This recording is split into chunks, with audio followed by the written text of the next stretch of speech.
নওগাঁ পৌর এলাকার খাগড়ায় অনার্স তৃতীয় বর্ষের এক ছাত্রীকে হত্যার উদ্দেশ্যে অতর্কিতভাবে ছুরিকাঘাত করেছে অজ্ঞাত দুর্বৃত্ত।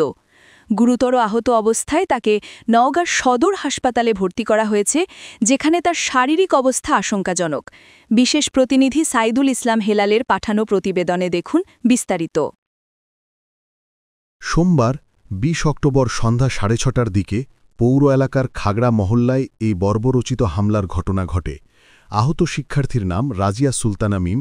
স্থানীয় ও পুলিশ সূত্রে জানা যায়, সন্ধ্যায় প্রাইভেট পড়ে নিজ বাড়িতে ফেরার পথে অজ্ঞাত এক সন্ত্রাসী পিছন দিক থেকে এসে মিমের মুখ চেপে ধরে। এরপর ধারালো অস্ত্র দিয়ে দুর্বৃত্ত মিমের মাথার পিছনে এবং ডান কানের নিচে হত্যার উদ্দেশ্যে গুরুতর আঘাত করে। এতে তিনি ঘটনাস্থলেই লুটিয়ে পড়েন। দেখো যে ছেলে সিম্পল ভাবে হাঁটতেছিল, তো আমি ভাবলাম ও সোজা যাবে, আমার বাসায় একটু বাঁকা ঘুরে আসতে খলার উপর দিয়ে যাইতে হবে। আমি সেই মোতাবেক আসছিলাম, তারপরও আলো দিচ্ছিলাম যে কেউ কি আমার পিছনে আসতেছে না। তখন কেউ ছিল না, অনেক বড় একটা খোলা ছিল। আমি সেটা পার হয়ে নিজ খোলাতে গেছি, তখন আমি বুঝতে পারলাম যে কেউ আমার পিছন পিছন আসতেছে। দেন যখন আমি আলো মারি আবার, তখন দেখি ওই ছেলেটাই যে আমি ফার্স্টে যখন দেখছি, কিন্তু ফেসটা বুঝতে পারিনি ওই ছেলেটাই। তো আমি বললাম যে আশেপাশের কেউ হয়তো বা হবে। তো আমি আমার মতো করে যাইতেছিলাম, তখন কারেন্ট চলে গেছে। দেন তখনই পিছন থেকে আচমকা এসে মুখে এভাবে ধরে এখানে এইভাবে দুইবার করছে, করার পরে মাথায় আঘাত করছে। দেন ওই সময় ওর সাথে আমার কিছু হাতাপাই হয়, আর ধরতে পারিনি। তাৎক্ষণিকভাবে স্থানীয়রা তাকে উদ্ধার করে নওগাঁ সদর হাসপাতালে নিয়ে যায়। হাসপাতালের কর্তব্যরত চিকিৎসক জানিয়েছেন, মাথায় ও কানের কাছে গভীর আঘাতের কারণে অতিরিক্ত রক্তক্ষরণ হয়েছে এবং আঘাতের স্থান অত্যন্ত স্পর্শকাতর হওয়ায় বর্তমানে তার অবস্থা আশঙ্কাজনক। তাকে নিবিড় পর্যবেক্ষণে রাখা হয়েছে।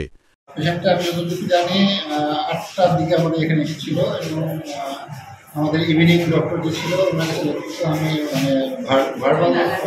শুনেছি 2টা কাট ইঞ্জুরি আছে, একটা প্রবলি হেডে, একটা হচ্ছে কানের ঠিক পেছনে। তো এমার্জেন্সি যেটা করা হচ্ছে, আমরা সেটা পেশেন্ট ভর্তি আছে, আমি অ্যাটেন্ডিং ডক্টর আমি ছিলাম না, আমাদের ইভিনিং ডক্টর ছিল। তো আমাদের 9টার দিকে শিফট চেঞ্জ হয়ে গেছে। ওই ডক্টরের সাথে কথা বলতে চান, তাহলে আগামীকাল।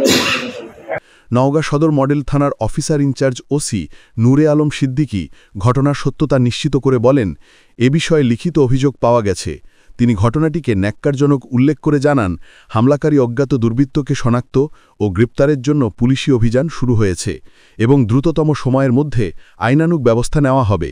প্রকাশ্যে সন্ধ্যাবেলায় এমন অতর্কিত ও বর্বরোচিত হামলায় স্থানীয়দের মধ্যে তীব্র চাঞ্চল্য ও আতঙ্ক সৃষ্টি হয়েছে।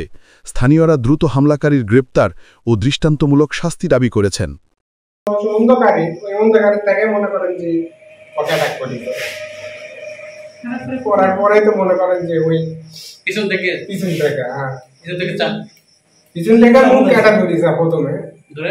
এটা ধরে ওই হঠাৎ কি এখন ছিল আমি তো বলতে পারছি না, মনে হয় চাকরিটাকে এরকম কিছু হবে। ওই মনে করেন যে এই রড যেটি সেখানেই মারার চেষ্টা করি, হত্যার উদ্দেশ্যে।